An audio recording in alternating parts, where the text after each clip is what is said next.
Hi there, I'm Amanda with amandascorner.com. In this video, I'm going to demonstrate a couple of exercises that I like to use with my beginning clients for strengthening through their core. My favorite exercise, the first exercise I teach everybody, is the pistons. And I've actually demonstrated that in a different video, so I won't go through that one in this video. However, with the pistons exercise, your hook line, you're in a neutral pelvic position and you're lifting and lowering the legs while keeping the pelvis steady. So basically what you're doing is stabilizing that pelvis and then you're moving the legs in one plane up and down. So in this video, I'm going to go over an exercise called leg dropouts, in which we'll still be stabilizing the pelvis, but we'll be working the legs in a different plane of movement. We'll be working laterally from side to side with the legs. And then also knee circles, where we'll start to challenge the core a little bit more by working in a 3D movement, which is quite functional because that's how we move through space. I'm actually going to turn backwards, so I apologize for putting my back to you, but for the angle of the camera, I think that that's going to be best so you can see what I'm doing. But we're going to start seated. I've got my hands behind my thighs, and I'm just going to roll down. So you're going to come down bone by bone, nice tight tummy until you're comfortable on the mat. And then I have my feet closer in towards the bottom, about hip distance apart. I'm in my neutral position here and I have the belly drawn in. With the arms long by the sides, I'm going to gently nod the chin down and in to get the back of the neck nice and long.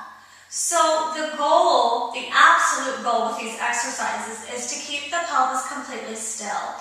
You want to imagine that your pelvis is like a cinder block and it's going to sit there while we dissociate at the hip joint. So the legs will be moving in different planes of motion, but we work the stomach and we keep the pelvis still.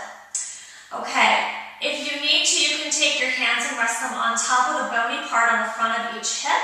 It's your anterior superior iliac spine, your ASIS. That can help detect if you have any bobbles or wobbles. So I'll have mine there for part of the demonstration, and then I'll remove them so perhaps you can see a little bit better. We're going to begin with the leg dropouts, and I'm going to begin on my right leg. We're going to do 5 repetitions on each side, and we're going to start with 5 all on the right. I'm stabilizing from this left ASIS, so you can imagine that there's a string coming from the bony part on this left side connecting to the knee. I'm going to inhale to lower the knee. So if I were to allow it to keep going, at some point my pelvis is going to lift and I'm going to start to rotate. Everybody's body is going to do that. The goal here is to keep the range of the leg within a range that you can keep the pelvis still. So this left ASIS, this left part of the pelvis, is not allowed to lift higher towards the ceiling and begin to rotate. So I will inhale and open the knees. So maybe this is as far as you can go. Maybe you can drop down a little bit more. Maybe you can go a little bit further. It doesn't really matter how deep and how far this leg goes. What matters is keeping that pelvis still. That's our primary goal. When I exhale, I'm going to pretend again like that string connected from the left hip to that right knee is pulling the leg up. So I'm not using my leg muscles as the primary mover of this leg. I'm visualizing the left side of my stomach lifting the leg. So we inhale to drop open.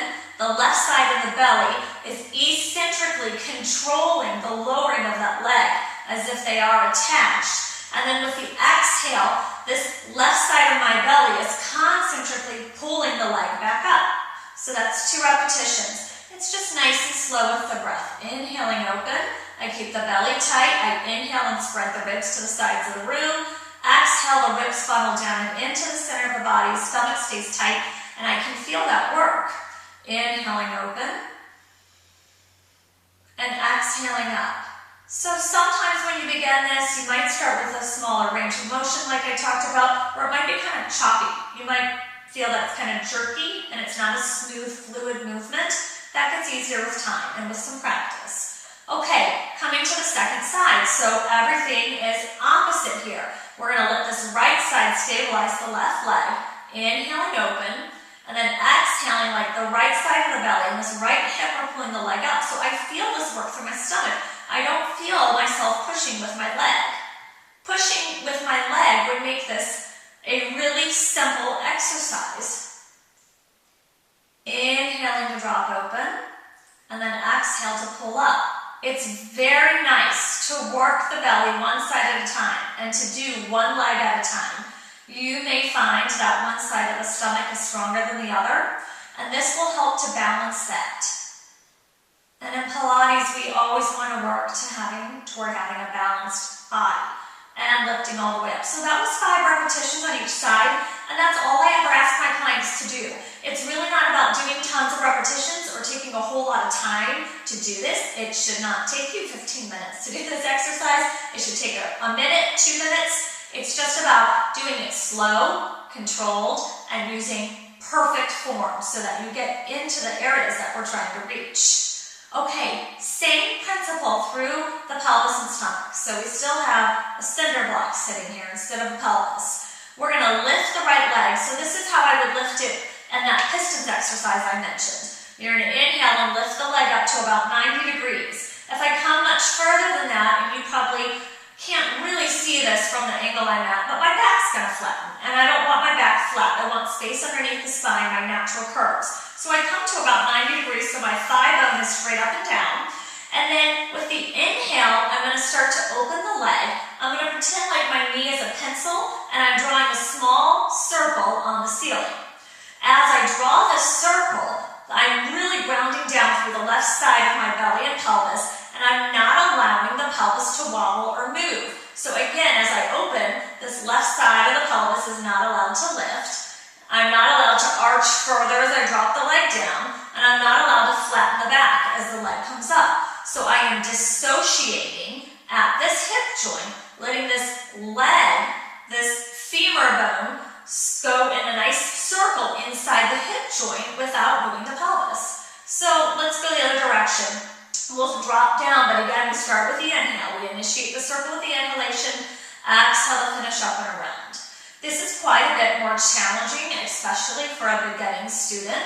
It's more challenging than the pistons or the leg dropouts because now we are moving in this 3D pattern. We have this circular motion. So 2 more circles, please. Inhale to drop down, exhale up and around. If you're feeling comfortable and confident that the pelvis is stable, you can just let the arms rest down by your sides. I'm going to set the leg down gently like I would in a piston exercise, really lightly and softly underneath the leg. Again, I want that movement to initiate from here. I'm going to inhale, pull the leg up, take my exhale at the top, and then inhale to open. I start coming out first, exhale down and around. So again, we're not in a hurry. You're going to fill each breath with your circle. Also, and this may seem obvious, but the bigger the circle you draw, the more challenge to your core. The harder it is for your stomach to stabilize that pelvis. So you can vary your intensity by the size of the circles that you're drawing. Okay, so that was 5 that direction. We're going to reverse. You're going to inhale to lower down towards the other foot. Exhale, open up and around. Just like with the leg dropout, when we're working each side of the body one at a time, you may find that one side is much easier than the other. You might find that on the same side, one direction of circles is more or less challenging. And that's okay. As you practice it, it all begins to even out, which is great. It means our body is getting back into balance. So again, I'm going to softly set the foot down. To come up from here, you would either roll to the side and press yourself up, or you can bring the hands behind the thighs for assistance if you need them. You're going to inhale chin to chest, and then slowly peel up bone by bone. If you need help from here, you can start to straighten the legs out. They'll act kind of like a pendulum, a counterweight to help you a little bit. Otherwise, you try to draw yourself up nice and tall from the belly. So that's a couple of exercises that I really like to use for my beginning students. I also sometimes like to have my intermediate and advanced students go back and do those from time to time. It never hurts to go back to the basics, no matter what shape I'm in. If I'm at my fittest, then I can still go back to those basic exercises and I can feel where they're working from. And that's important. That's where we want every exercise to start from. Let's see. Oh, and last thing I wanted to say, the knee circle exercise that I just did, that progresses into a mat exercise called single leg circle, where eventually the leg straightens towards the ceiling, we put a little bit of a turnout, we straighten out the bottom leg, and you create a much longer lever arm for the stomach and for the core. It becomes much more difficult, but the knee circle is a nice place to start with that in order to prepare you moving into the mat exercise. If you have any questions regarding these exercises or anything else about Pilates, please feel free to email me at amandascorner, CORENER@charter.net, and I will do my very best to answer your questions and to get back to you as quickly as I can. Thank you so much, and hope you watch another video again. Thanks, bye-bye.